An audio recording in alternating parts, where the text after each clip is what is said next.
পঞ্চতত্ত্বের মধ্যে দ্বিতীয় তত্ত্ব হল ধরণী, ভূমি, যাকে আমরা ধরণী মাতা বলি। এই ধরণী ধৈর্য ধারণ করে, আর এর উপরেই আমাদের সমগ্র সংসার নির্ভরশীল। কারণ এই ভূমি সহ্য ক্ষমতা রাখে, এর সহ্য ক্ষমতা হল অপরিসীম। সন্তান যতই আঘাত প্রদান করুক না কেন, প্রেম পূর্বক সহ্য করে, আর তার বদলে অমূল্য রত্ন প্রদান করে। সন্তান যদি হাল চালায়, তাহলে তার বদলে তাকে অন্ন প্রদান করে। এটাই হলো ধরণী। এবার এর থেকে আমরা কি শিক্ষা পেতে পারি? এটাই যে কারোর জন্য কিছু করা বা কাউকে কিছু দেওয়া মনে কোনো কামনা ছাড়াই। আর এই কথাটা বুঝে যান, যদি কারোর জন্য কামনা না রেখে বা কোনো পাওয়ার আশা না রেখে কারোর জন্য কিছু করেন বা কারোকে কিছু দেন, যদি এটা আপনি শিখতে পারেন, তবে আপনি ভালোবাসতে শিখে গেছেন। আর সেই জন্যই এই ধরিত্রীকে মাতা বলা হয়। কারণ মাতা শুধু উনি নন যিনি গর্ভে সন্তানকে ধারণ করেন, মাতা তো উনিও যিনি জীবন বাঁচতে শেখান, যিনি জীবন বাঁচার উদাহরণ প্রদান করেন। তাহলে ধরণীর থেকে এই নিঃস্বার্থ ভাব শিখুন, নিঃস্বার্থ ভালোবাসা শিখুন, আর এই ভালোবাসার সাথেই বলুন রাধা রাধা।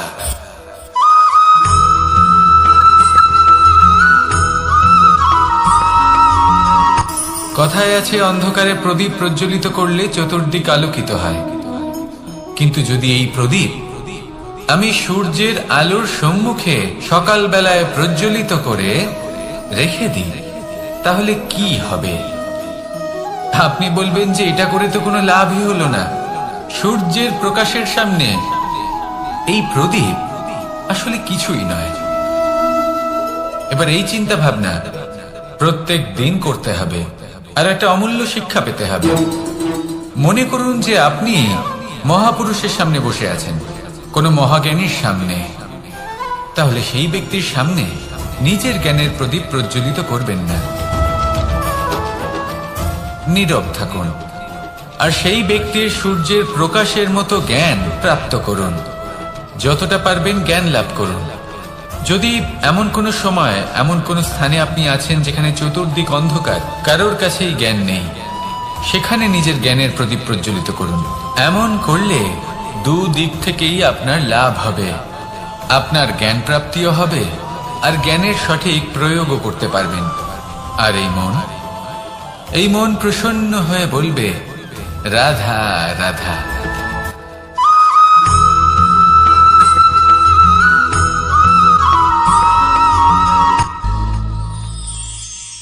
শিশিরের বিন্দু পাতার ওপর পড়ে আর তার গায়ে লেগে থাকে। পাতা তাকে শুষে নিতে পারে না, আর শেষ পর্যন্ত সে ঝরে পড়ে যায়। অন্যদিকে রয়েছে মেঘ এবং চাতক। এদের মধ্যে অনেক দূরত্ব থাকে। মেঘ থাকে আকাশে আর চাতক থাকে ধরিত্রীতে। কিন্তু যখন এই মেঘ থেকে বৃষ্টি ঝরে পড়ে, এই চাতক কিন্তু সেই জলই পান করে, নয়তো সে তৃষ্ণার্ত থেকে যায়।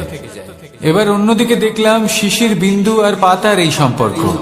এরা খুব কাছাকাছি থাকে, ঘনিষ্ঠও থাকে। অন্যদিকে রয়েছে মেঘ এবং চাতকের সম্পর্ক, যাদের মধ্যে অনেক দূরত্ব থাকা সত্ত্বেও তারা খুব ঘনিষ্ঠ, তাই না?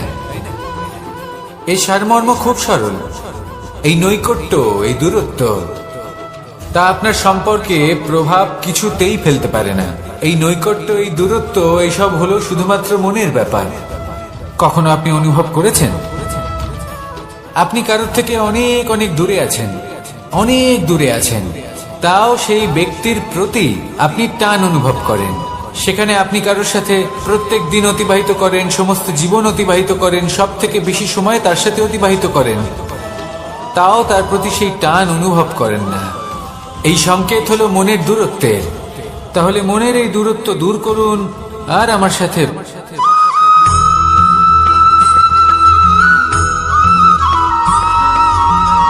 এই সংসারে কোনো বস্তু হোক বা ব্যক্তি হোক, তার একার গুরুত্ব কিন্তু খুব বেশি নয়। একটা উদাহরণ হিসেবে বৃষ্টির ফোঁটাকে ভেবে দেখুন। যদি একটি বৃষ্টির ফোঁটা হয় তাহলে তার খুব বেশি গুরুত্ব থাকে না, কিন্তু যখন সহস্র বৃষ্টির ফোঁটা মেঘের মধ্যে দিয়ে ঝরে পড়ে, তখন সেটা বর্ষার রূপ ধারণ করে। সেই বর্ষা যা এই প্রকৃতিকে শান্ত করে। সেইভাবেই পাথরের ছোট টুকরো, তার খুব বেশি গুরুত্ব থাকে না, কিন্তু যখন অসংখ্য পাথরের টুকরো একত্রিত হয় তখন তা পর্বতের আকার ধারণ করে। সেইভাবেই কিছু মানুষ যখন একত্রিত হন তখন তৈরি হয় পরিবার, কিছু পরিবার যখন একত্রিত হয় তখন তৈরি হয় সমাজ, যখন অনেক সংখ্যক সমাজ একত্রিত হয় তখন তৈরি হয় রাজ্য। এবার এই রাজ্যের সব থেকে গুরুত্বপূর্ণ ব্যক্তি হতে পারেন রাজা, কিন্তু তাও সেই রাজা একা কিছু করতে পারেন না। যুদ্ধ লড়ার সময় তারও নিজের সৈন্যদলকে প্রয়োজন পড়ে। কিন্তু এই সংসারে এমন একজন ব্যক্তি আছেন যিনি একাই সব কাজ করতে থাকেন, এবং সেই ব্যক্তি হলেন মা। আমাদের জীবনে একজন পিতার ভূমিকা কিন্তু নিঃসন্দেহে অমূল্য, কিন্তু আমাদের সকলের জীবনে যে ভূমিকা একজন মায়ের তা অন্য কারোর থাকে না। একজন মা একাই সন্তানকে বড় করতে পারেন, সংস্কারী করে তুলতে পারেন, তার জন্য পরিশ্রম করেন। আর এত কিছু কাজ করার পরেও তার কাজের জন্য তিনি প্রশংসা অবশ্য পান না। উল্টে যদি সেই সন্তান অনুচিত পথে চালিত হয়, অনুচিত কর্ম করে, তখন সেই মাকেই অপবাদের পাত্র হয়ে উঠতে হয়। আমাদের জীবনে মায়ের যোগদান কতটা সেটা বুঝুন। আপনাকে বড় করে তোলার জন্য উনি কতটা পরিশ্রম করেছেন সেটা বুঝুন। আজ থেকে, এখন থেকে, এই মুহূর্ত থেকে মাকে সম্মান করতে শিখুন। যখন সময় পাবেন, যখন সুযোগ হবে, তখন তার প্রশংসা করুন, ওনারও ভালো লাগবে। আর মায়ের এই মমতার জন্য, তার এই ভূমিকার জন্য আসুন সবাই মিলে আমরা তাকে প্রণাম করি, আর সকলে মিলে ভালোবেসে বলি রাধা রাধা।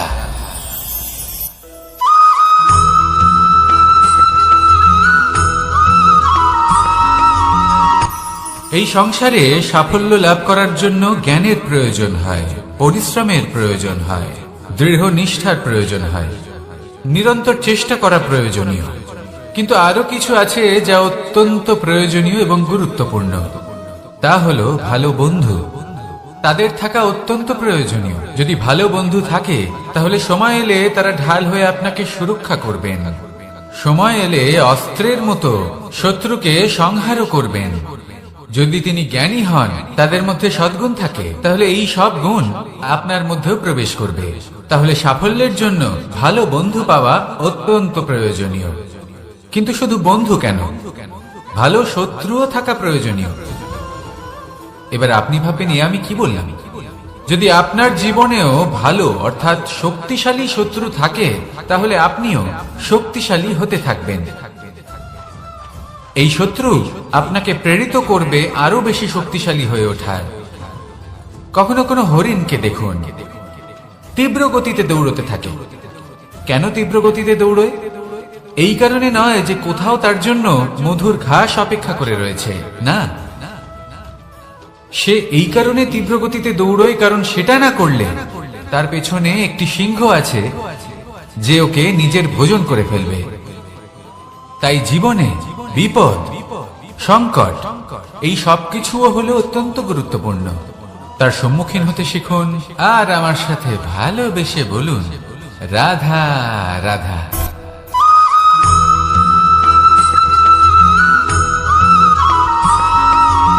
মানুষ জন্মগ্রহণ করে, তার সাথে ভয়েরও জন্ম হয়। ছোটবেলা থেকেই আমাদের মনে কোনো না কোনো প্রকারের ভয় থেকেই যায়। কেউ এই বিষয়ে ভয় পায় যে তার কোনো বস্তু তার থেকে দূরে চলে যাবে। কেউ এই বিষয়ে ভয় পায় যে আমি নিজেকে হারিয়ে ফেলব। কেউ এই ভেবে ভয় পায় যে আমার প্রিয়জনেরা তারা যেন আমার থেকে দূরে না চলে যায়। কেউ এই ভেবে ভয় পায় যে আমরা যেন পথ না হারিয়ে ফেলি। আদি ইত্যাদি। কিন্তু সত্যি কথা বলতে ভেবে দেখুন, এই ভয় বাস্তবে কি? শুধুই একটা মনস্থিতি, আর কিছুই নয়। যা কিছু আপনি জীবনে পেয়েছেন তা একদিন আপনাকে হারাতে হবে। এই জীবন হলো আপনারই, কিন্তু তাও একদিন সমাপ্ত হবে। তাই ভয় পেয়ে কি লাভ? এই ভয় শুধু আপনাকে জীবন যাপন করা থেকে বাধা দিচ্ছে, আর কিচ্ছু নয়। পথ হারিয়ে ফেললেই বুঝতে পারবেন যে নতুন পথ কিভাবে বানাতে হয়। কিছু মানুষকে জীবন থেকে হারালে তবেই আপনি বুঝবেন যে আপনার আপনজনকে। এই ভয়ের কারণে ভীত হয়ে থাকবেন না। এই তারা নক্ষত্র অন্ধকারের অভাবে গুরুত্ব হারায়। শিবকেও মহাদেব হবার জন্য বিষপান করতে হয়েছিল। প্রত্যেক পরিস্থিতি, প্রত্যেক সাফল্য আপনার পরীক্ষা নেবে। তাতে উত্তীর্ণ হওয়া হলো আপনার কর্ম। যখনই আপনি ভয় পাবেন বা সংকটের সম্মুখীন হবেন, তখন সাহসের সাথে তার সম্মুখীন হন। মনে রাখবেন, যে সম্মুখীন হতে জানে, সাফল্য তার সাথে সবসময় থাকে। আসুন আর আমার সাথে ভালোবেসে বলুন, রাধা রাধা।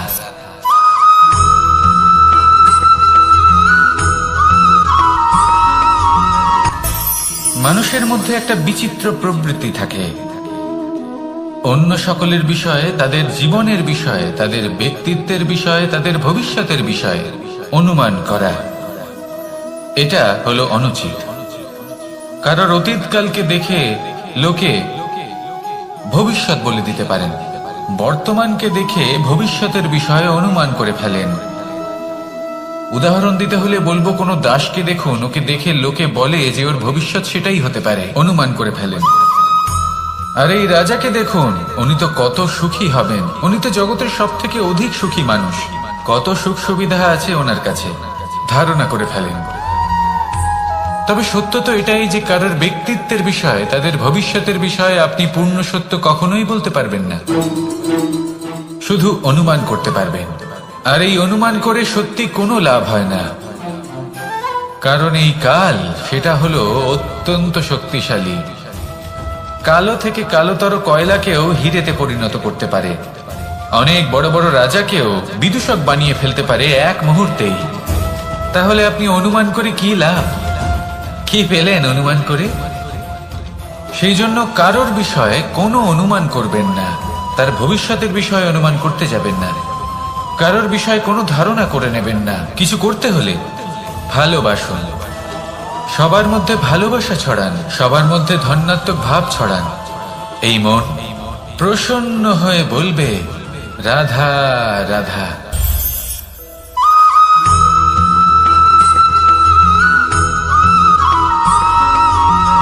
এই সংসারে সব থেকে বেশি কোমল বস্তু হলো রেশম।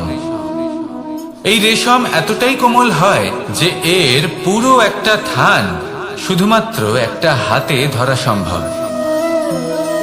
কখনো ভেবে দেখেছেন এই রেশম কিভাবে হয়? একটি কীট তার লালার দ্বারা উৎপন্ন হয়।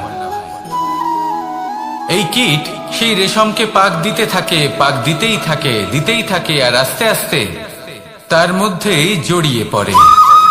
শেষে ওর এই সুন্দর অমূল্য সৃষ্টি রেশমের এই সুতো, তার নির্মাণ কার্য পূর্ণ হয়, কিন্তু তাতেই ও নিজে বন্দী হয়ে যায়।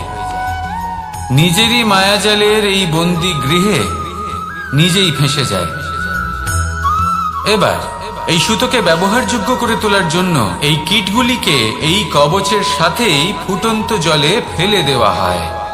এই সংসারে যদি আমাদের স্বপ্ন এই সংসারের দুঃখ হরণ করার জন্য, এই সংসারে সুখ বিতরণ করার জন্য হয়, তবেই আমাদের প্রগতি সম্ভব।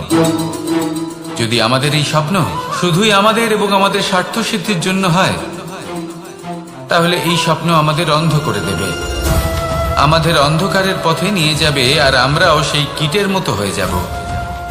নিজেদেরই মায়াজালে আমরা নিজেই ফেঁসে যাব, আর শেষে আমরা যদি কিছু লাভ করি তা হবে একাকিত্ব, অন্ধকারময় মৃত্যু। তাই স্বপ্ন অবশ্যই দেখুন, কিন্তু এমন ভাবে স্বপ্ন দেখবেন না যে তার এই বন্দিগৃহে আপনি নিজেই ফেঁসে গেলেন। স্বপ্ন দেখুন পরোপকারে।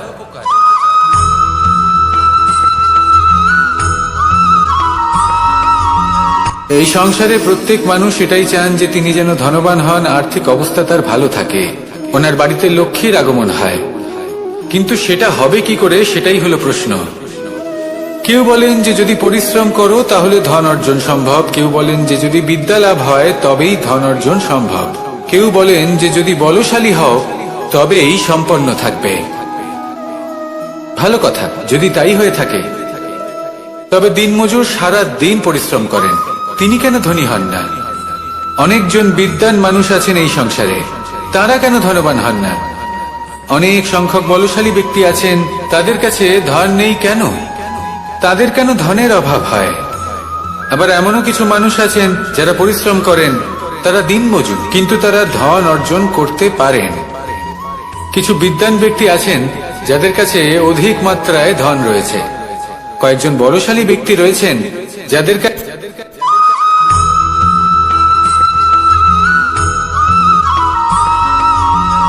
পিতা আর পুত্রের সম্পর্ক অত্যন্ত মধুর হয়ে থাকে। পিতা স্বপ্ন দেখেন, তাকে পূর্ণ করার সকল সম্ভাব্য চেষ্টা করেন, কিন্তু তাও অনেক সময় ওনার স্বপ্ন অপূর্ণ থেকে যায়। তখন পিতা ভাবেন যে স্বপ্ন উনি পূর্ণ করতে পারেননি, ওনার সন্তান তা অবশ্যই পূরণ করবে। যে স্থানে উনি কখনো পৌঁছতে পারেননি, সেই স্থানে ওনার পুত্র অবশ্যই পৌঁছবে। পিতা নিজের সন্তানের ভবিষ্যৎ নিয়ে সেই স্বপ্ন দেখেন, আর যখন সেই সন্তান সামনে এগোতে থাকে তখন তার দুঃখ হয় না, বরং গর্ব হয়। ওনার ভালো লাগে এটা দেখে যে ওনার সন্তান অনেক উন্নতি করছে। কিন্তু যখন সন্তান নিজের অভিভাবকের শক্তি দেখে, তার যশ দেখে হিংসা করতে থাকে, সমস্যা সেইখানেই শুরু হয়।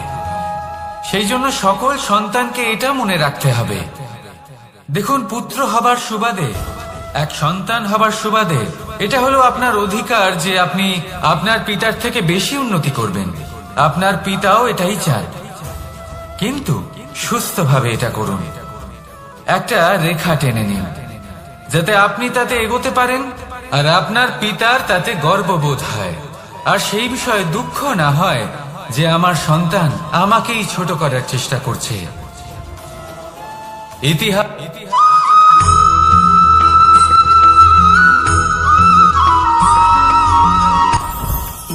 জীবনে কিছু শেখা অত্যন্ত গুরুত্বপূর্ণ। এবার কি কি শিখতে হবে সেই সব শেখানোর জন্য অনেক শিক্ষক রয়েছেন, কিন্তু কি শিখবেন না আর কি করবেন না এটা আমাদের নিজের অভিজ্ঞতা দিয়ে শিখতে হয়। কিন্তু তার মানে এটা নয় যে যদি আপনাকে শিখতে হয় যে আগুনের তাপ কতটা, আপনাকে আগুনের মধ্যে হাত দিতে হবে না। অন্য কারোর অভিজ্ঞতা দ্বারাও শিখতে পারেন। প্রশ্ন শুধুমাত্র একটাই যে আপনি কি শিখতে চান নাকি চান না। যদি আপনি এটাই ভাবেন যে আমি শুধুই নিজের অভিজ্ঞতা দ্বারাই শিখতে চাই, তাহলে জীবনকাল ছোট মনে হবে, অনেক কিছুই শিখতে পারবেন না। তাই নিজের সাথে সাথে বড়দের অভিজ্ঞতার দ্বারাও শেখা শুরু করে দিন, এই সংসারের অভিজ্ঞতা দ্বারা শিখতে শুরু করে দিন। আর এটা নিশ্চিত রূপে শেখা আবশ্যক যে কখন কি করবেন না, কোথায় থামতে হবে আর কোথায় থামবেন না। তাহলে আসুন আর আমার সাথে ভালোবেসে বলুন, রাধা রাধা।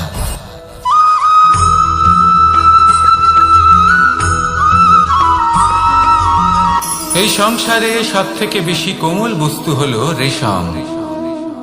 এই রেশম এতটাই কোমল হয় যে এর পুরো একটা থান শুধুমাত্র একটা হাতে ধরা সম্ভব। কখনো ভেবে দেখেছেন এই রেশম কিভাবে হয়? একটি কীট তার লালার দ্বারা উৎপন্ন হয়। এই কীট সেই রেশমকে পাক দিতে থাকে, পাক দিতেই থাকে, দিতেই থাকে, আর আস্তে আস্তে তার মধ্যেই জড়িয়ে পড়ে। শেষে ওর এই সুন্দর অমূল্য সৃষ্টি রেশমের এই সুতো তার নির্মাণ কার্য পূর্ণ হয়, কিন্তু তাতেই ও নিজে বন্দী হয়ে যায়। নিজেরই মায়াজালের এই বন্দী গৃহে নিজেই ফেঁসে যায়। এবার এই সুতোকে ব্যবহারযোগ্য করে তোলার জন্য এই কীটগুলিকে এই কবচের সাথেই ফুটন্ত জলে ফেলে দেওয়া হয়। এই সংসারে যদি আমাদের স্বপ্ন এই সংসারের দুঃখ হরণ করার জন্য, এই সংসারে সুখ বিতরণ করার জন্য হয়, তবেই আমাদের প্রগতি সম্ভব। যদি আমাদের এই স্বপ্ন শুধুই আমাদের এবং আমাদের স্বার্থ সিদ্ধির জন্য হয়, তাহলে এই স্বপ্ন আমাদের অন্ধ করে দেবে, আমাদের অন্ধকারের পথে নিয়ে যাবে, আর আমরাও সেই কীটের মতো হয়ে যাব। নিজেদেরই মায়াজালে আমরা নিজেই ফেঁসে যাব, আর শেষে আমরা যদি কিছু লাভ করি তা হবে একাকিত্ব, অন্ধকারময় মৃত্যু। তাই স্বপ্ন অবশ্যই দেখুন, কিন্তু এমন ভাবে স্বপ্ন দেখবেন না যে তার এই বন্দিগৃহে আপনি নিজেই ফেঁসে গেলেন। স্বপ্ন দেখুন পরোপকারে।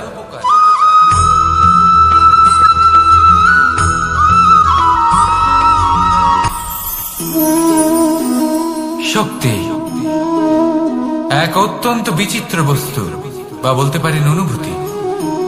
পিতা সবসময় চান যেন তিনি তার শক্তি পুত্রকে। আসুন আপনাকে সহজে বোঝাই। যদি আপনি সুপাত্র হন আর আপনাকে শক্তি দেওয়া হয়, তাহলে আপনি সেই শক্তির গুরুত্ব বুঝবেন, কোথায় সেই শক্তি প্রয়োগ করা উচিত সেটা বুঝবেন। আর এটা যেহেতু অর্জন করা শক্তি হবে, সেই শক্তির অপব্যবহার হবে না। কিন্তু যদি এই আপনি কুপাত্র হন আর যদি আপনাকে এই শক্তি দেওয়া হয়, তাহলে কি হবে? দেখতে গেলে এই শক্তি আপনি দান হিসেবে পেয়েছেন, তাই না আপনি এই শক্তির গুরুত্ব বুঝবেন, আর না এর প্রয়োগ আপনি জানবেন। তার অপব্যবহার হওয়া সুনিশ্চিত। তাই যদি আপনি কোনো শক্তি অর্জন করতে চান, তাহলে আগে তার যোগ্য হয়ে উঠুন, পুত্র নয় পাত্র হয়ে উঠুন। আর আমার সাথে ভালোবেসে বলুন, রাধা রাধা।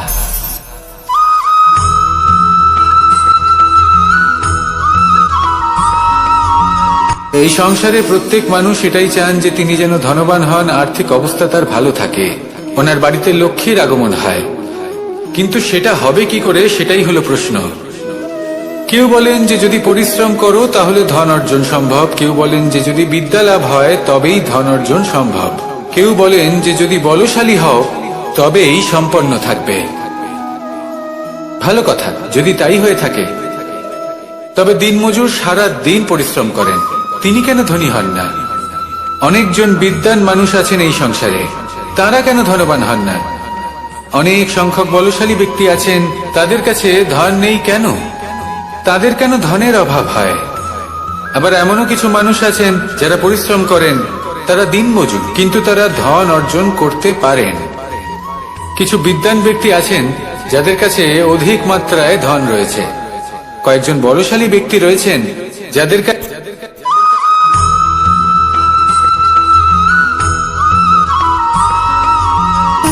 সুখ, দুঃখ এবং শক্তি, এই তিন হলো এই সংসারের ত্রিদেবের মতো।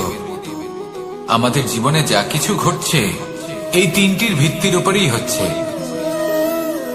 আসলে এই সংসারের একটা নিয়ম আছে, যখনই আপনি কিছু লাভ করেন, এই সংসার আপনার পরীক্ষা নেয়। এটা জানার জন্য আপনার পরীক্ষা নেয় যে আপনি যা কিছুই লাভ করেছেন, আপনি কি আদৌ সেটার যোগ্য কিনা। ঠিক সেইভাবেই এই সুখ, দুঃখ এবং শক্তি আপনার পরীক্ষা নিয়ে থাকে। যখন সুখ আসে তখন সে আপনার পরীক্ষা নেয় যে আপনার মধ্যে অহংবোধ জাগ্রত হয়নি তো। যদি অহংবোধ চলে আসে তাহলে সুখ সেখানেই সঙ্গ ত্যাগ করে। দুঃখ আপনার ধৈর্যের পরীক্ষা নিতে থাকে, আর যদি আপনার মধ্যে ধৈর্য না থাকে তাহলে এটা আপনাকে আরো বেশি দুঃখের গভীর অন্ধকারে ঠেলে দেবে। সেখানে শক্তি পরীক্ষা নেয় আপনার বিনম্রতার।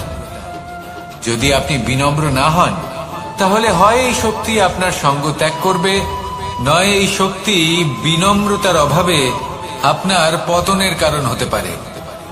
এই সংসারে যে কোনো ব্যক্তি যিনি এই পরীক্ষায় উত্তীর্ণ হয়ে থাকেন, এই জীবনে তিনি সাফল্য লাভ করেন। আসুন আমার সাথে ভালোবেসে বলুন, রাধা রাধা।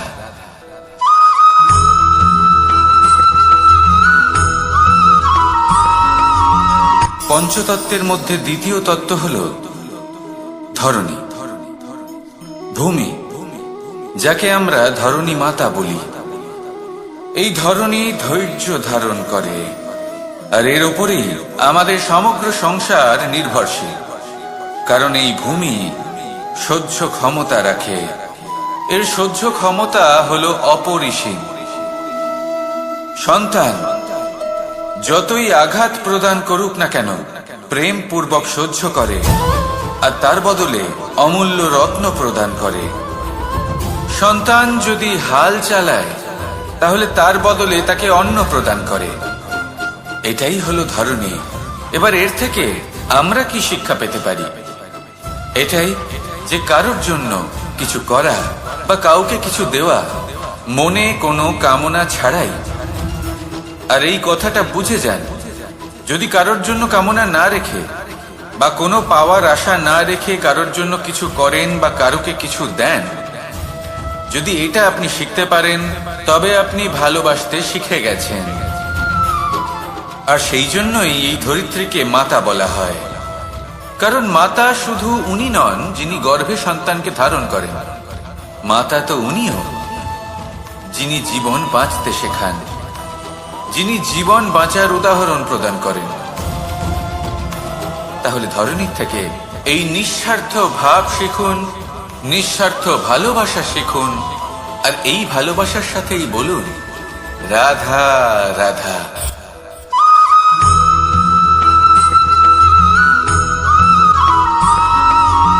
মানুষ জন্মগ্রহণ করে, তার সাথে ভয়েরও জন্ম হয়। ছোটবেলা থেকেই আমাদের মনে কোনো না কোনো প্রকারের ভয় থেকেই যায়। কেউ এই বিষয়ে ভয় পায় যে তার কোনো বস্তু তার থেকে দূরে চলে যাবে, কেউ এই বিষয়ে ভয় পায় যে আমি নিজেকে হারিয়ে ফেলব, কেউ এই ভেবে ভয় পায় যে আমার প্রিয়জনেরা তারা যেন আমার থেকে দূরে না চলে যায়, কেউ এই ভেবে ভয় পায় যে আমরা যেন পথ না হারিয়ে ফেলি, আদি ইত্যাদি। কিন্তু সত্যি কথা বলতে, ভেবে দেখুন এই ভয় বাস্তবে কি? শুধুই একটা মনস্থিতি, আর কিছুই নয়। যা কিছু আপনি জীবনে পেয়েছেন তা একদিন আপনাকে হারাতে হবে। এই জীবন হলো আপনারই, কিন্তু তাও একদিন সমাপ্ত হবে। তাই ভয় পেয়ে কি লাভ? এই ভয় শুধু আপনাকে জীবন যাপন করা থেকে বাধা দিচ্ছে, আর কিচ্ছু নয়। পথ হারিয়ে ফেললেই বুঝতে পারবেন যে নতুন পথ কিভাবে বানাতে হয়। কিছু মানুষকে জীবন থেকে হারালে তবেই আপনি বুঝবেন যে আপনার আপনজনকে। এই ভয়ের কারণে ভীত হয়ে থাকবেন না। এই তারা নক্ষত্র অন্ধকারের অভাবে গুরুত্ব হারায়। শিবকেও মহাদেব হওয়ার জন্য বিষপান করতে হয়েছিল।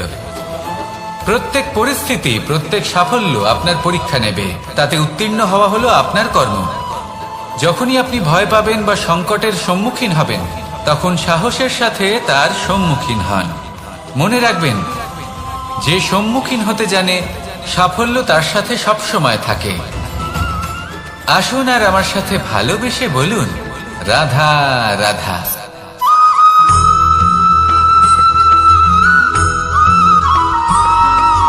জীবনে অগ্রসর হওয়ার জন্য আমাদের কাকে প্রয়োজন হয়? মাতা পিতা, বন্ধু, প্রেম, সাহায্য, অর্থ, পরিশ্রম, আশা। ভিন্ন ভিন্ন মানুষ ভিন্ন ভিন্ন বিকল্প চয়ন করে। যদি আমি আপনাকে বলি, তাহলে জয় আর পরাজয়ের মন্ত্র দুটো শব্দের উপর নির্ভর করে, মেনে নেওয়া আর দৃঢ় হওয়া। যদি মেনে নেন তাহলে হেরে যাবেন, যদি দৃঢ় হন তাহলে নিশ্চিত রূপে জয়ী হবেন। যদি কখনো আপনি ক্লান্ত হয়ে ওঠেন, আপনি দুঃখী হন, পুরোপুরি ভেঙে পড়েছেন, তখন মেনে নেবেন না যে আপনি ভেঙে পড়েছেন, নয়তো হেরে যাবেন। তখন উল্টে স্থির করবেন যে যাই হয়ে যাক না কেন, আমি জয়ী হবই। আর আপনি দেখবেন যে জয় নিশ্চিত রূপে আপনার কাছেই আসবে। তাহলে এই কথা মনে রাখবেন আর আমার সাথে ভালোবেসে বলবেন রাধা রাধা।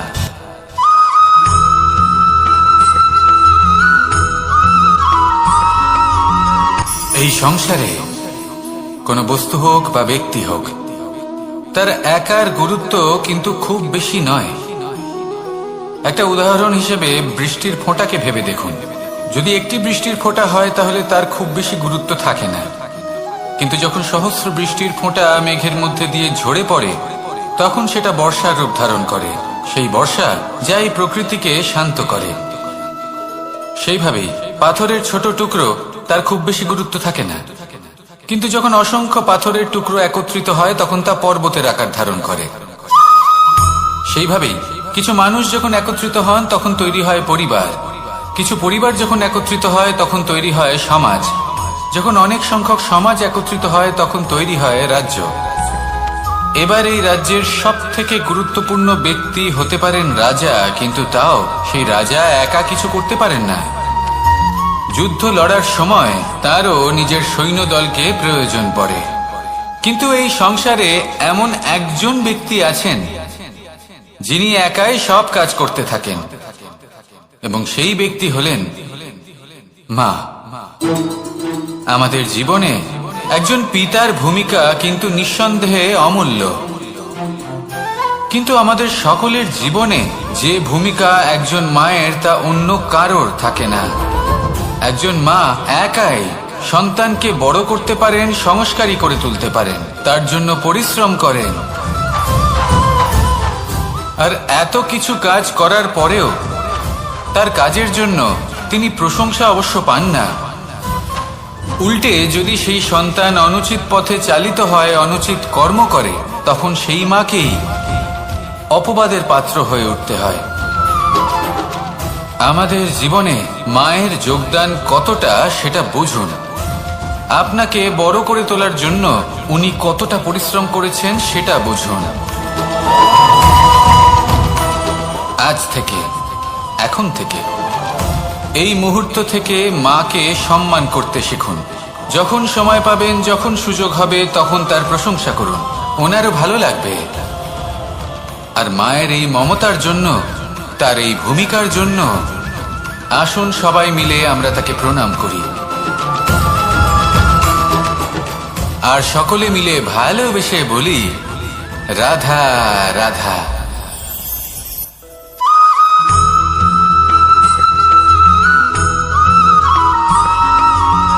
এই সংসারের সব থেকে গুরুত্বপূর্ণ তত্ত্ব কোনটা?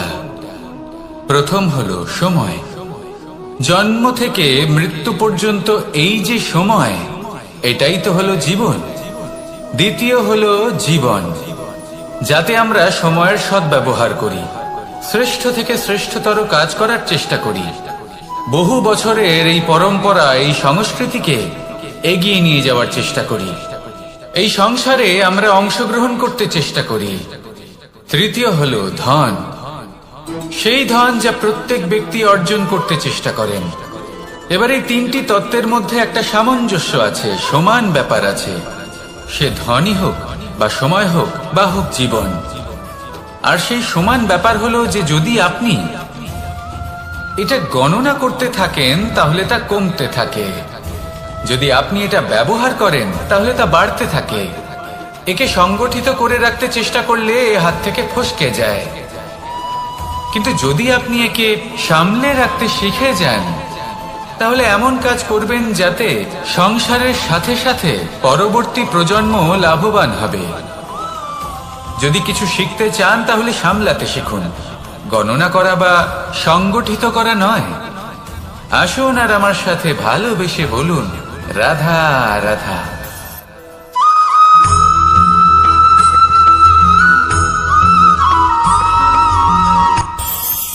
এই সংসারে আমরা প্রকাশ কোথা থেকে পাই? এর উত্তর বড়ই সরল। ভোরে যখন সূর্যোদয় হয় তখন প্রকাশের কিরণ আমাদের ঘরে এসে পৌঁছয়। এইভাবেই আমরা প্রকাশ লাভ করি। এবার এই প্রকাশের আলোতেই আমরা সারাদিনের কাজ সম্পন্ন করি। সন্ধে হয়ে যায়, সূর্যাস্ত হয়ে যায়, আর আমাদের ঘর যাতে অন্ধকার না হয় তার জন্য আমরা একটা প্রদীপ প্রজ্বলিত করি। এটাই ঘটে আমাদের জীবনেও। এবার প্রবাহমান আয়ুর সাথে আমরা আমাদের অন্তরে যদি একটা প্রদীপ প্রজ্বলিত করে নিই তাহলে বিষয়টাই অন্যরকম হবে। এবার আপনি বলবেন কোন প্রকাশের কথা বলছি যা আমাদের অন্তরে জাগ্রত করা সম্ভব? আমাদের আত্মার মাঝে প্রেমের প্রকাশ জাগ্রত করার কথা বলছি। কারণ আমাদের এই জীবন এও হলো দিনের আলোর মতো। আজ প্রকাশ আছে, কিন্তু কোনোদিন অবশ্যই অস্ত হবে। কিন্তু অস্ত হবার আগে যদি আমরা আমাদের আত্মার মাঝে প্রেমের এই প্রকাশ উজ্জ্বলিত করে নিই, তাহলে আমাদের সন্ধ্যাকালও আমরা আনন্দে এবং প্রেমে যাপন করব। তাহলে আসুন আর আমার সাথে ভালোবেসে বলুন, রাধা রাধা।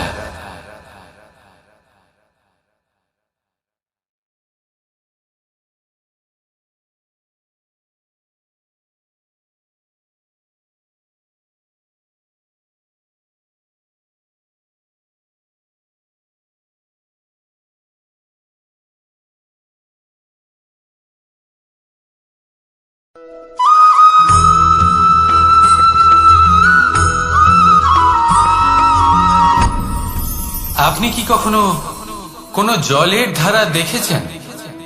তার সামনে যতই মাটি থাকুক না কেন, যতই কাদা থাকুক না কেন, যখন এই জলের ধারা বইতে আরম্ভ করে দেয়, তাহলে নিজের মনের, নিজের ভাবনার, নিজের জীবনের যত অনাবশ্যক তত্ত্ব আছে, অনুপযোগী অংশ রয়েছে, অর্থাৎ অপরিষ্কার অংশ রয়েছে, তা নিজে থেকেই নির্মল হয়ে উঠবে। আর যেরকম জলের ধারা কখনো থেমে থাকে না, সব সময় বয়ে চলে, সেইভাবে আপনিও কখনোই থামবেন না। সবসময় বয়ে চলুন, এগোতে থাকুন। পথে যদি অনেক বিপদ আসে, সমস্যা আসে, থামবেন না, তার উপর নিরন্তর প্রহার করুন, নিরন্তর প্রয়াস করুন আর অগ্রসর হন। আপনি ভেবে দেখুন, এই জলের ধারা কখনো থেমে থাকে না, সবসময় বয়ে চলে, বিপদের সম্মুখীন হয়ে তাকে সাথে বয়ে নিয়ে চলে। সেই জন্য জলের ধারা, প্রবাহমান এই ধারা, এর থেকে কখনো দুর্গন্ধ আসে না, এতে কখনো ময়লা জমতে পারে না, বরং পালিত হয় সুন্দর প্রাণবন্ত জীবজন্তু, যেমন সুন্দর ছোট মাছ। তাই আপনিও এটাই করুন, কখনো থামবেন না, শুধু চলতে থাকুন, জলের ধারার মতো বইতে থাকুন। আপনি আপনার লক্ষ্য অবশ্যই খুঁজে পাবেন, আর তার সাথে নিজের অন্তরের যে মালিন্য রয়েছে তা আপনি নিজেই নিজের থেকে দূরে করে দেবেন। তাহলে আসুন আর আমার সাথে ভালোবেসে বলুন, রাধা রাধা।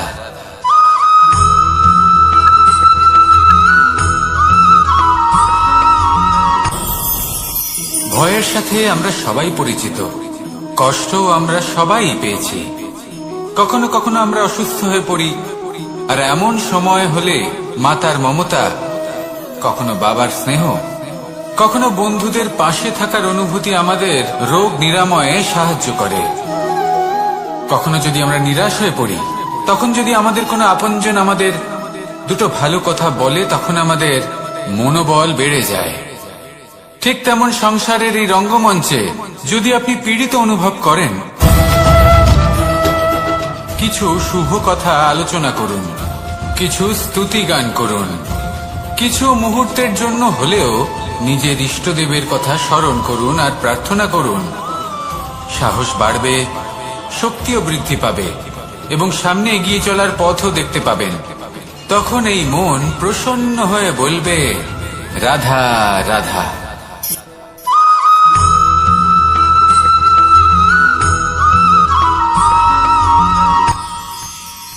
মানুষ তার জীবনে দুই ধরনের পরিস্থিতিকে খুব ভয় পায়। এক, কোনো কারণবশত কারোর সামনে নত হওয়া। দুই, কোনো কারণে নিজের চরিত্র থেকে, নিজের মূল্যবোধ থেকে বিচ্যুত হওয়া।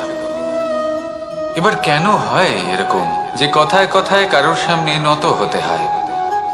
কেন বারংবার নিজের চরিত্র থেকে চ্যুত হতে হয়? এরকম কেন হয়? এটা তখনই হয় যখন আমাদের শিক্ষা এবং মূল্যবোধের অভাব থাকে। যদি মানুষের মধ্যে প্রকৃত শিক্ষা থাকে, তাহলে এই সংসারে কোনো সময় এবং কারোর সামনেই নত হওয়ার কোনো প্রয়োজন নেই। যদি মানুষের মধ্যে মূল্যবোধ থাকে, তাহলে তাকে নিজের মূল্যবোধ বা চরিত্র থেকে বিচ্যুত হতে হয় না, তা সে যাই হয়ে যাক না কেন। কোনো বালককে যদি জন্ম থেকেই সুশিক্ষার অধিকারী করা হয়, শিক্ষিত করা হয়, মূল্যবোধের অধিকারী করা হয়, তবে সে এই সংসারে এমন কর্ম করবে যাতে সে নিজেকে, নিজের পরিবারকে, সমগ্র সমাজকে গর্বিত করতে পারে। শিক্ষা লাভ করুন, মূল্যবোধ লাভ করুন এবং আমার সাথে ভালোবেসে বলুন, রাধা রাধা।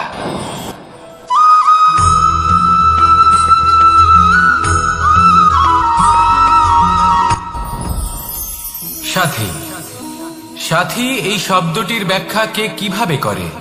মিত্র, সখা, বন্ধু। কিন্তু অর্থ একটাই, তিনি যিনি আপনার সঙ্গী হন আর তিনি যার সাথী আপনি হন। এবার সব থেকে বড় প্রশ্ন হলো এটাই যে তিনি কে হতে পারেন যাকে আপনি আপনার সাথী বলে মেনে নিতে পারেন, নিজের সখা, নিজের মিত্র, নিজের বন্ধু মেনে নিতে পারেন।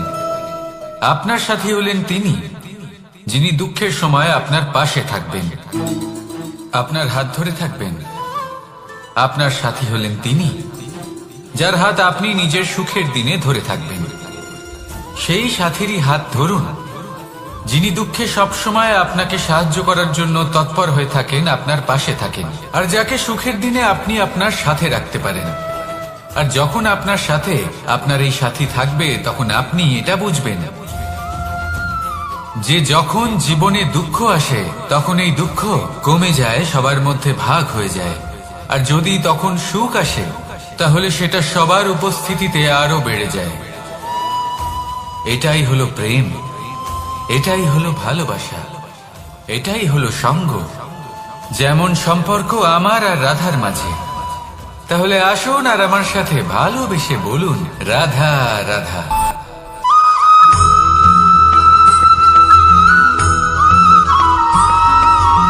কখনো কখনো আমরা ভাবি যে কোনো ব্যক্তি যিনি ধর্মের পথে চলেছেন, যদি তার দ্বারা কোনো ভুল হয়ে থাকে তাহলে নিয়তি তাকে সেই মুহূর্তেই কঠোর শাস্তি দেন।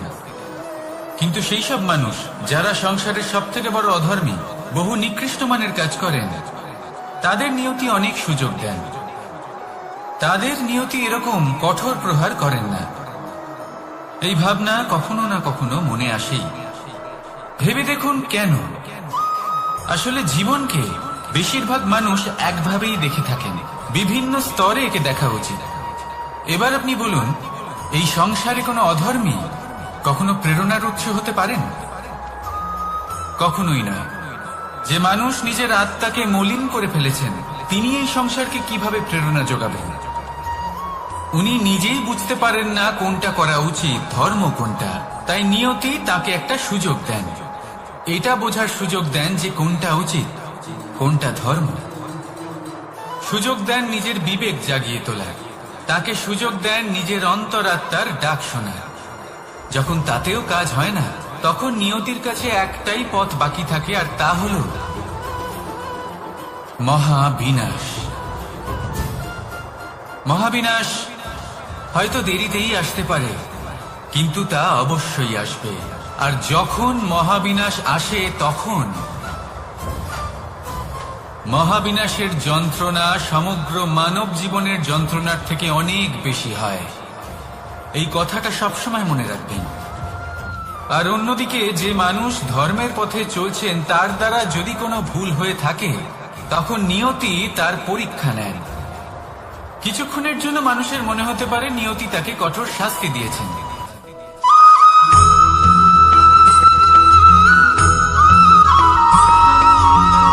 মানুষের মানসিকতা এমন হয় যে সে যতটা করে আশা করে যে তার থেকে অনেক বেশি তার বদলে সে পাবে। দেখুন, সবকিছুই আপনার ভাবনা চিন্তার উপর নির্ভর করছে।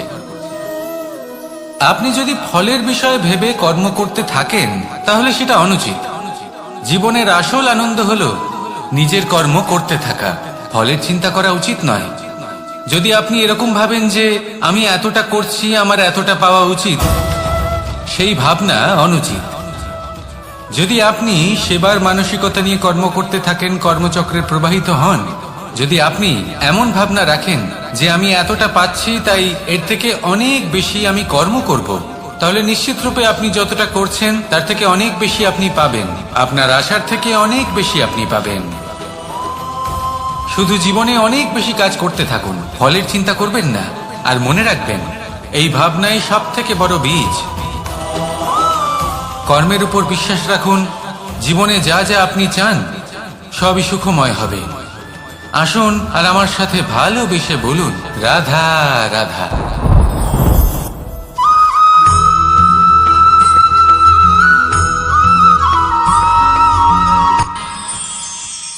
আমরা সবাই সূর্যকে সম্মান কেন করি? কারণ আমরা জানি যে সন্ধেবেলা যখন সূর্যাস্ত হবে তখন শুধুমাত্র অন্ধকার বাকি থাকবে। ঠিক কিছুটা এরকমই হয় আমাদের মাতা পিতাও, যিনি আমাদের জন্ম দেন, আমাদের ভরণ পোষণ করেন, আমাদের বড় করেন, আমাদের প্রেম প্রদান করেন। কখনো কখনো তাদের মুখ থেকে কটু কথা নিঃসৃত হয়, আমাদের দুঃখ হয়, কিন্তু তখন আমাদের এটা বোঝা উচিত এগুলি নিঃসৃত হচ্ছে আমাদেরই মঙ্গলের জন্য। যেমন সূর্যদেব, উনিও উত্তাপ দিয়ে থাকেন আমাদেরই মঙ্গলের জন্য, যাতে ফসল পাকতে পারে, যাতে জল বাষ্প হয়ে মেঘ হতে পারে, বৃষ্টি হতে পারে, আর এই সংসারে নিরন্তর জলের প্রবাহ থাকে। আমাদের মাতা পিতা, তাদের কঠোর আচরণ, তাদের কঠোর অনুশাসনের পেছনে লুকিয়ে থাকে ওনাদের ভালোবাসা। আমাদের তা বুঝতে হবে, সসম্মানে ওনাদের গ্রহণ করতে হবে। কারণ ঠিক সূর্যাস্তের পরে যেমন চতুর্দিক অন্ধকারচ্ছন্ন হয়ে যায়, তেমনি আমাদের জীবন থেকে যখন আমাদের মাতা পিতা চলে যায় তখন আমাদের জীবনেও শুধু এবং শুধুমাত্র অন্ধকারই ছেয়ে থাকে। সেই জন্য নিজের মাতা পিতাকে সম্মান করুন, ওনাদের ভালোবাসা প্রদান করুন। এই মন আর এই জীবন প্রসন্ন হয়ে বলবে, রাধা রাধা।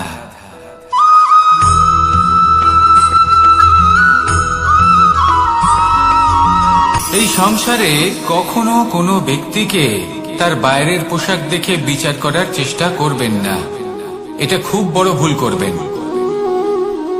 যেমন আমরা জীবনে অনেক সময় এমন করি, ধরুন কোথাও একটা গাছ দেখলাম, খুব বিশাল আকারের একটা গাছ, যেটা মাটির থেকে অনেক উঁচুতে পৌঁছে গেছে, যার বিশাল শাখা আছে। সেগুলো দেখে আমরা ভাবি যে এই গাছে হয়তো কত সুস্বাদু ফল আছে, আমরা সেই গাছের পরিচর্যা করতে থাকি।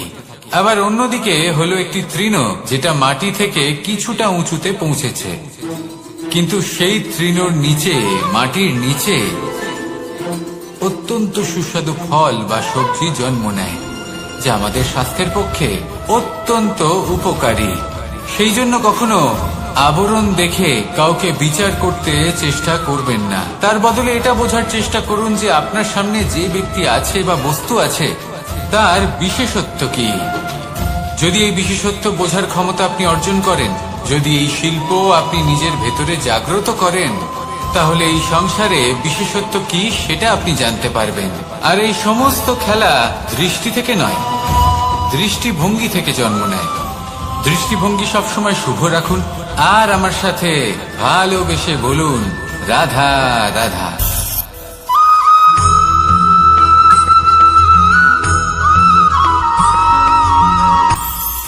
এটা হলো ধান গাছ।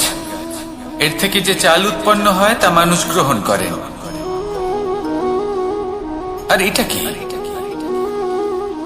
এ হলো জংলি ঘাস। একবার ভেবে দেখুন, যদি এই জংলি ঘাস ধান গাছের আশেপাশে থাকে তাহলে কি হবে? ধান উৎপন্ন হতে পারবে? তা উৎকৃষ্ট হতে পারবে? আমরা কি তা গ্রহণ করতে পারবো? কখনোই নয়। এই জংলি ঘাস ধানকে নষ্ট করে দেবে, কিন্তু নিজে জীবিত থাকবে।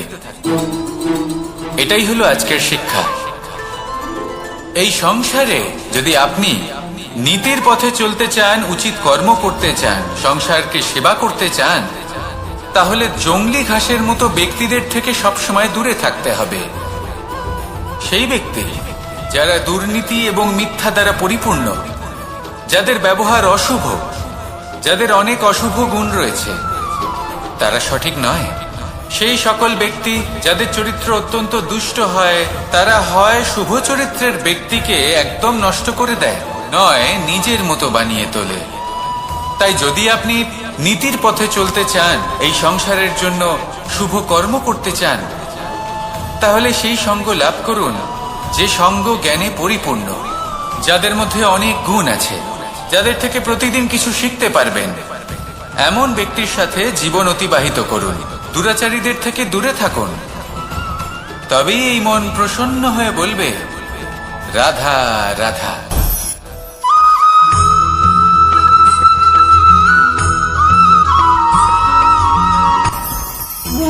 ভোজন।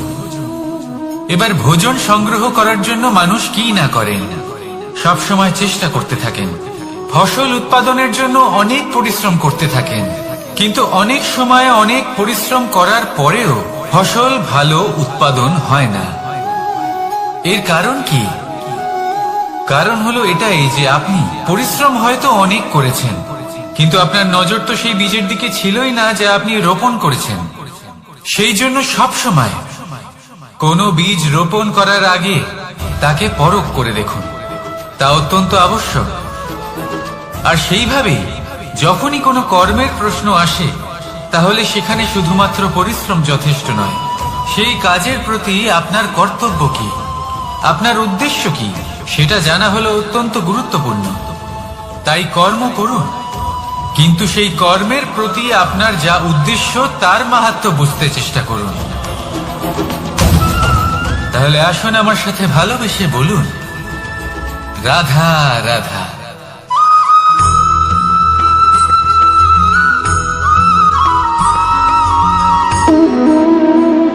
সম্পর্ক হলো আমাদের জীবনের একটি আধার।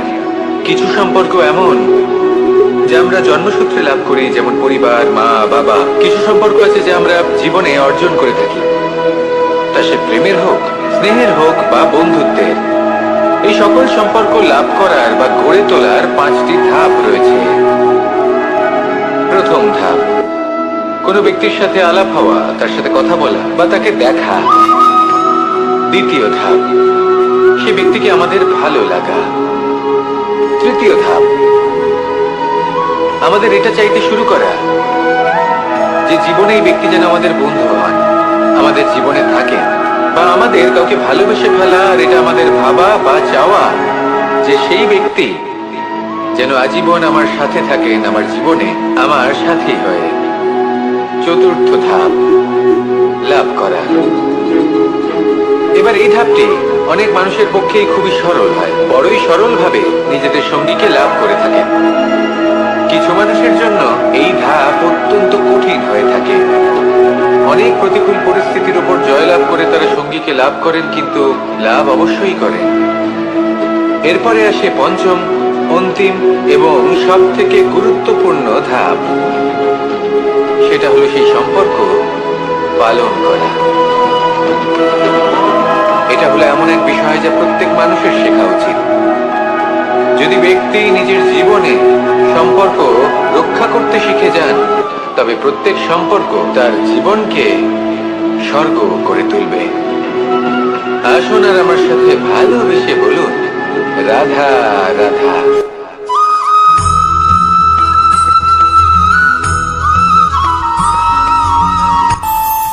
আমাদের মনে যখন কোনো প্রশ্ন ওঠে, কোনো দ্বন্দ্ব জাগে, তখন আমরা যাই আমাদের গুরুর কাছে, আমাদের আরাধ্যের কাছে গিয়ে জিজ্ঞেস করি। এইভাবেই একদিন আমি পৌঁছলাম আমার আরাধ্যের কাছে, আমার মহাদেবের কাছে, আর ওনাকে প্রশ্ন করলাম যে মহাদেব, জীবনে আনন্দ পাওয়ার, উৎসব পালনের, প্রেম ভাগ করে নেবার, জীবনকে উপভোগ করে নেওয়ার সর্বশ্রেষ্ঠ সময় কোনটা? মহাদেব হাসলেন আর উনি বললেন, জীবনে উৎসব পালনের সব থেকে শ্রেষ্ঠ দিন হলো মৃত্যুর ঠিক আগের দিনটা। প্রেম ভাগ করে নেওয়ার সব থেকে শ্রেষ্ঠ মুহূর্ত হলো মৃত্যুর ঠিক আগের মুহূর্ত। জীবনকে উপভোগ করে নেওয়ার সর্বশ্রেষ্ঠ প্রহর হলো মৃত্যুর 1 প্রহর পূর্বে। তখন আমি চমকে গেলাম। আমি বললাম, কিন্তু মহাদেব, মৃত্যু তো অনিশ্চিত, আমরা জানিও না কবে আমাদের মৃত্যু হবে। মহাদেব আবার হাসলেন। উনি বললেন যে যদি আমরা এভাবে জীবন কাটাই যে আমরা জীবনের প্রত্যেক দিন, প্রত্যেক মুহূর্ত, প্রত্যেক প্রহর শেষ বলে মনে করি, তাহলে আমাদের সমস্ত জীবন আনন্দের সাথেই অতিবাহিত হবে। কি বলেন?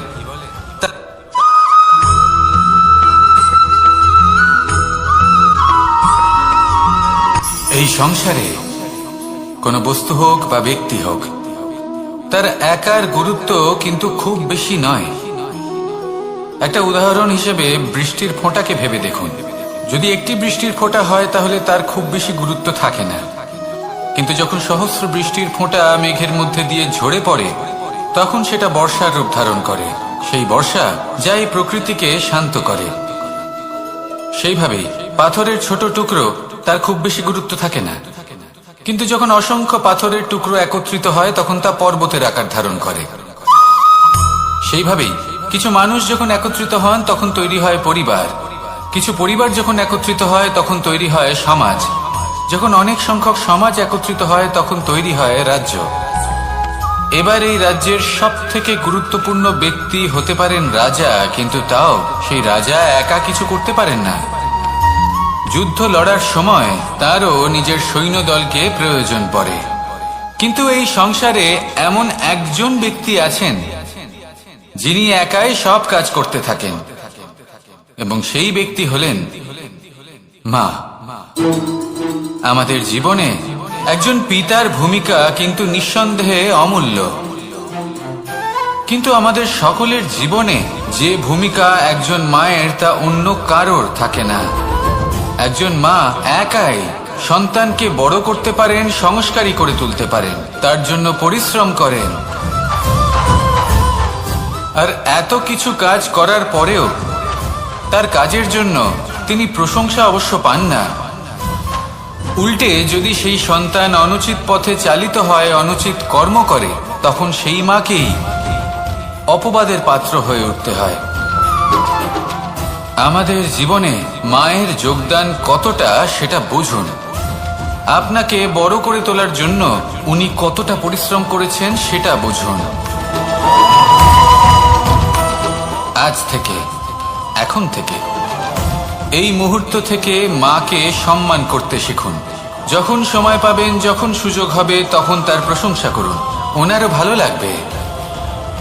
আর মায়ের এই মমতার জন্য, তার এই ভূমিকার জন্য আসুন সবাই মিলে আমরা তাকে প্রণাম করি, আর সকলে মিলে ভালোবেসে বলি, রাধা রাধা।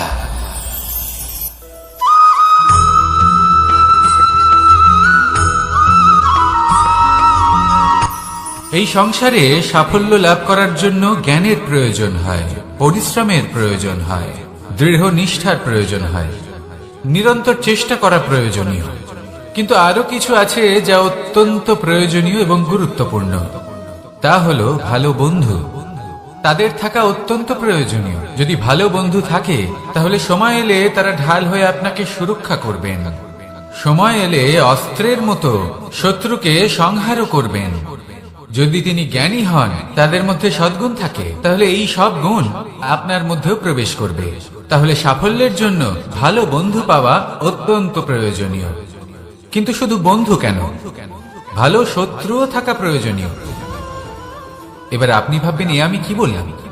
যদি আপনার জীবনেও ভালো অর্থাৎ শক্তিশালী শত্রু থাকে, তাহলে আপনিও শক্তিশালী হতে থাকবেন। এই শত্রু আপনাকে প্রেরিত করবে আরো বেশি শক্তিশালী হয়ে ওঠার। কখনো কোনো হরিণকে দেখুন, তীব্র গতিতে দৌড়তে থাকে। কেন তীব্র গতিতে দৌড়য়? এই কারণে নয় যে কোথাও তার জন্য মধুর ঘাস অপেক্ষা করে রয়েছে, না। সে এই কারণে তীব্র গতিতে দৌড়য় কারণ সেটা না করলে তার পেছনে একটি সিংহ আছে যে ওকে নিজের ভোজন করে ফেলবে। তাই জীবনে বিপদ, সংকট, এই সবকিছুও হলো অত্যন্ত গুরুত্বপূর্ণ। তার সম্মুখীন হতে শিখুন, আর আমার সাথে ভালোবেসে বলুন, রাধা রাধা।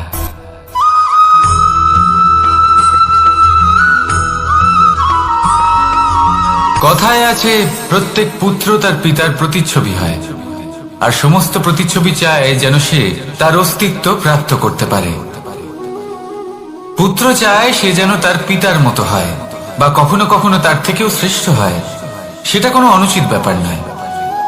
অনুচিত তখন হয় যখন পুত্র নিজের পিতার মতো হবার স্বপ্ন পূরণ করতে গিয়ে বা তার থেকেও শ্রেষ্ঠ হওয়ার স্বপ্ন পূরণে অনুচিত পথের আশ্রয় নেয়। কারণ তারপরে সে তার পিতার গুণগুলি আত্মসাৎ করতে চায় না। সে শুধুই এটা চায় যে সংসারের চোখে যেন আমি শ্রেষ্ঠ প্রমাণিত হই। এটা অনুচিত। সংসারে এমন অনেক মানুষ আছেন যারা এই কারণে শ্রেষ্ঠ হওয়ার চেষ্টা করেন যাতে তার পরিবারের তার পিতার সম্মান বৃদ্ধি পায়। এমনও মানুষ থাকেন, আর এটাই হলো পার্থক্য উদ্দেশ্যের। মনে রাখবেন, যদি আপনার উদ্দেশ্য শুভ হয় তাহলে পথও শুভ হবে, যদি আপনার উদ্দেশ্য অশুভ হয় তাহলে পথও অশুভ হবে। তাহলে নিজের পিতার মতো হবার চেষ্টা অবশ্যই করুন, তার থেকেও শ্রেষ্ঠ হওয়ার চেষ্টা অবশ্যই করুন, কিন্তু মনে রাখবেন আপনার সংকল্প আর আপনার উদ্দেশ্য এই দুই শুভ হওয়া উচিত। তাহলে আসুন আর আমার সাথে ভালোবেসে বলুন, রাধা রাধা।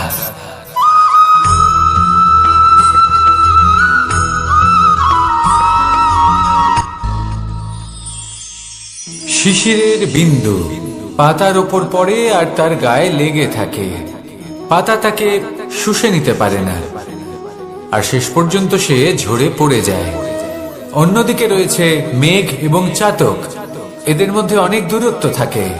মেঘ থাকে আকাশে আর চাতক থাকে ধরিত্রীতে।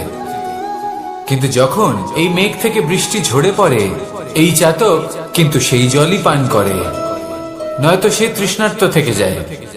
এবার অন্যদিকে দেখলাম শিশির বিন্দু আর পাতার এই সম্পর্ক। এরা খুব কাছাকাছি থাকে, ঘনিষ্ঠও থাকে। অন্যদিকে রয়েছে মেঘ এবং চাতকের সম্পর্ক, যাদের মধ্যে অনেক দূরত্ব থাকা সত্ত্বেও তারা খুব ঘনিষ্ঠ, তাই না? এই সারমর্ম খুব সরল। এই নৈকট্য, এই দূরত্ব, তা আপনার সম্পর্কে প্রভাব কিছুতেই ফেলতে পারে না। এই নৈকট্য, এই দূরত্ব, এসব হলো শুধুমাত্র মনের ব্যাপার। কখনো আপনি অনুভব করেছেন আপনি কারোর থেকে অনেক অনেক দূরে আছেন, অনেক দূরে আছেন, তাও সেই ব্যক্তির প্রতি আপনি টান অনুভব করেন। সেখানে আপনি কারোর সাথে প্রত্যেক দিন অতিবাহিত করেন, সমস্ত জীবন অতিবাহিত করেন, সব থেকে বেশি সময় তার সাথে অতিবাহিত করেন, তাও তার প্রতি সেই টান অনুভব করেন না। এই সংকেত হলো মনের দূরত্বের। তাহলে মনের এই দূরত্ব দূর করুন আর আমার সাথে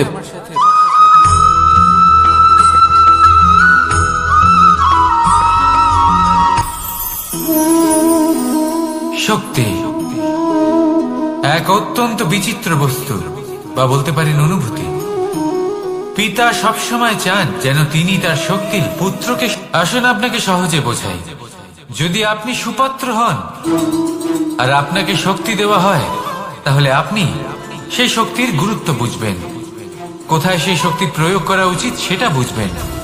আর এটা যেহেতু অর্জন করা শক্তি হবে, সেই শক্তির অপব্যবহার হবে না। কিন্তু যদি এই আপনি কুপাত্র হন আর যদি আপনাকে এই শক্তি দেওয়া হয়, তাহলে কি হবে? দেখতে গেলে এই শক্তি আপনি দান হিসেবে পেয়েছেন, তাই না আপনি এই শক্তির গুরুত্ব বুঝবেন আর না এর প্রয়োগ আপনি জানবেন। তার অপব্যবহার হওয়া সুনিশ্চিত। তাই যদি আপনি কোনো শক্তি অর্জন করতে চান, তাহলে আগে তার যোগ্য হয়ে উঠুন। পুত্র নয়, পাত্র হয়ে উঠুন। আর আমার সাথে ভালোবেসে বলুন, রাধা রাধা।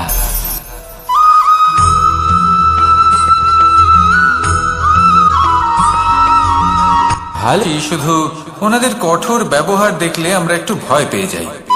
এবার ওনাদের এই কঠোর ব্যবহার আমাদের ভালো না লাগলেও অত্যন্ত আবশ্যক, কারণ মাতার থেকে আমরা যে শক্তি লাভ করি তা যেন নিয়ন্ত্রণ হারিয়ে বিধ্বংসী না হয়ে ওঠে।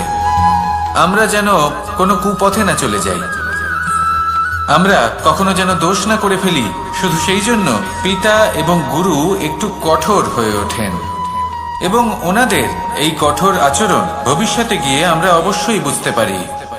জীবনে কিছু বছর আমরা এগিয়ে যাই আর তারপর আমরা বুঝতে পারি যে বাবা এবং গুরু আমাদের যথেষ্ট ভালোবাসতেন, কিন্তু ওনাদের ভালোবাসার বহিঃপ্রকাশ আলাদা। প্রয়োজনীয় হলো এটা দেখার, এটা বোঝার যে শুরু থেকে আমাদের প্রতি ওনাদের আচরণ কেমন ছিল।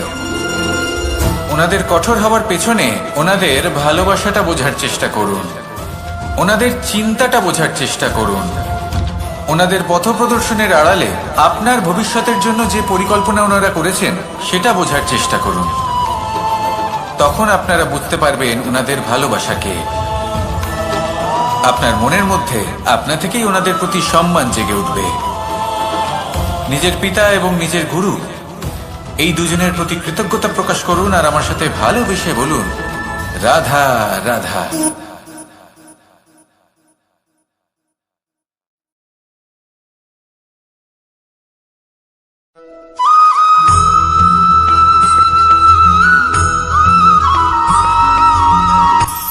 কখনো কোনো বাগানের কোনো বৃক্ষকে দেখেছেন যেখানে সুগন্ধি ফুল থাকে, রসালো ফল থাকে? তখন মন প্রফুল্ল হয়ে ওঠে, মন থেকে সেই বৃক্ষের প্রতি ভালোবাসা জন্মায়।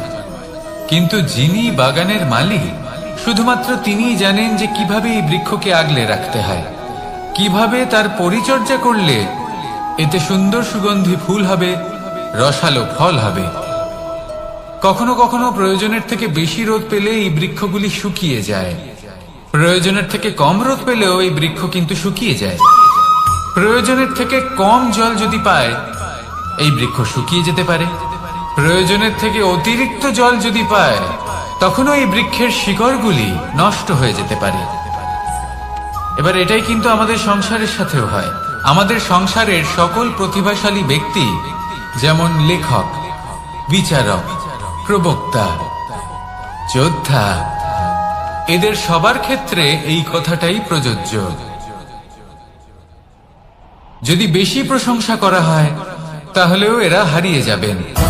প্রয়োজনের থেকে বেশি যদি নিন্দা করা হয় তখনও তারা নত হয়ে পড়বেন।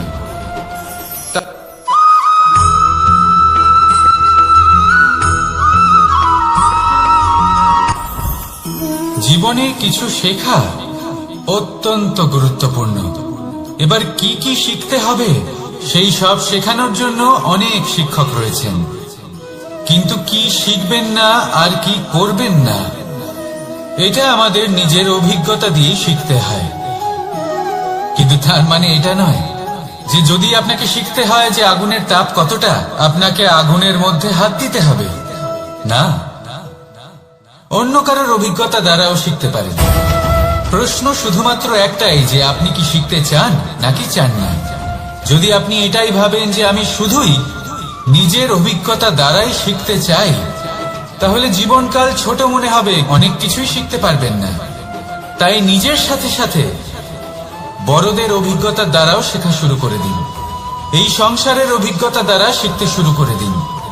আর এটা নিশ্চিত রূপে শেখা আবশ্যক যে কখন কি করবেন না, কোথায় থামতে হবে আর কোথায় থামবেন না। তাহলে আসুন আর আমার সাথে ভালোবেসে বলুন, রাধা রাধা।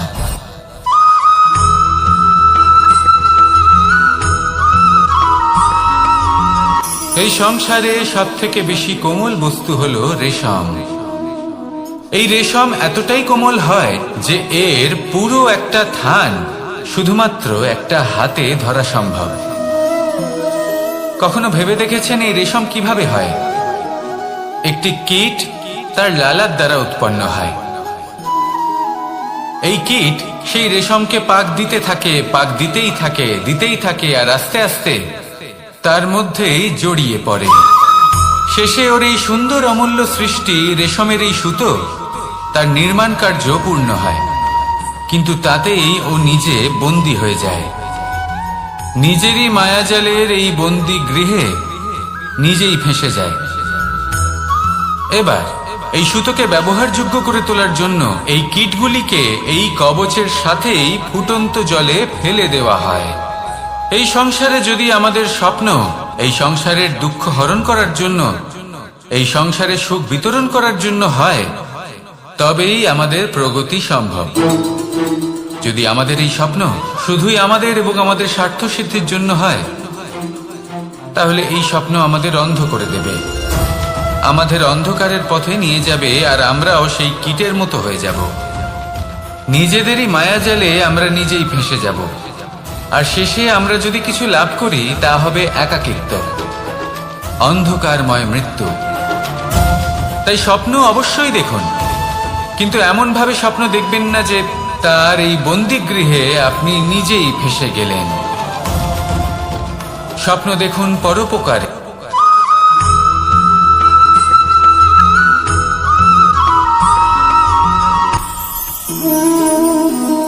শক্তি এক অত্যন্ত বিচিত্র বস্তু, বা বলতে পারেন অনুভূতি। পিতা সবসময় চান যেন তিনি তার শক্তি পুত্রকে। আসুন আপনাকে সহজে বোঝাই। যদি আপনি সুপাত্র হন আর আপনাকে শক্তি দেওয়া হয়, তাহলে আপনি সেই শক্তির গুরুত্ব বুঝবেন, কোথায় সেই শক্তি প্রয়োগ করা উচিত সেটা বুঝবেন। আর এটা যেহেতু অর্জন করা শক্তি হবে, সেই শক্তির অপব্যবহার হবে না। কিন্তু যদি এই আপনি কুপাত্র হন আর যদি আপনাকে এই শক্তি দেওয়া হয়, তাহলে কি হবে? দেখতে গেলে এই শক্তি আপনি দান হিসেবে পেয়েছেন, তাই না আপনি এই শক্তির গুরুত্ব বুঝবেন আর না এর প্রয়োগ আপনি জানবেন। তার অপব্যবহার হওয়া সুনিশ্চিত। তাই যদি আপনি কোনো শক্তি অর্জন করতে চান, তাহলে আগে তার যোগ্য হয়ে উঠুন, পুত্র নয় পাত্র হয়ে উঠুন। আর আমার সাথে ভালোবেসে বলুন, রাধা রাধা।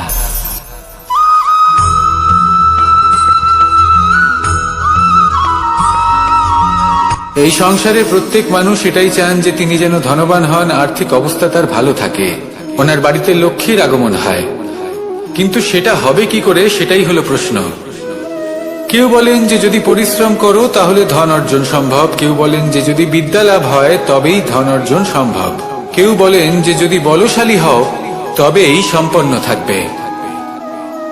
ভালো কথা, যদি তাই হয়ে থাকে, তবে দিনমজুর সারা দিন পরিশ্রম করেন, তিনি কেন ধনী হন না? অনেকজন বিদ্বান মানুষ আছেন এই সংসারে, তারা কেন ধনবান হন না? অনেক সংখ্যক বলশালী ব্যক্তি আছেন, তাদের কাছে ধন নেই কেন? তাদের কেন ধনের অভাব হয়? আবার এমনও কিছু মানুষ আছেন যারা পরিশ্রম করেন, তারা দিনমজুর, কিন্তু তারা ধন অর্জন করতে পারেন। কিছু বিদ্বান ব্যক্তি আছেন যাদের কাছে অধিক মাত্রায় ধন রয়েছে, কয়েকজন বলশালী ব্যক্তি রয়েছেন যাদের কাছে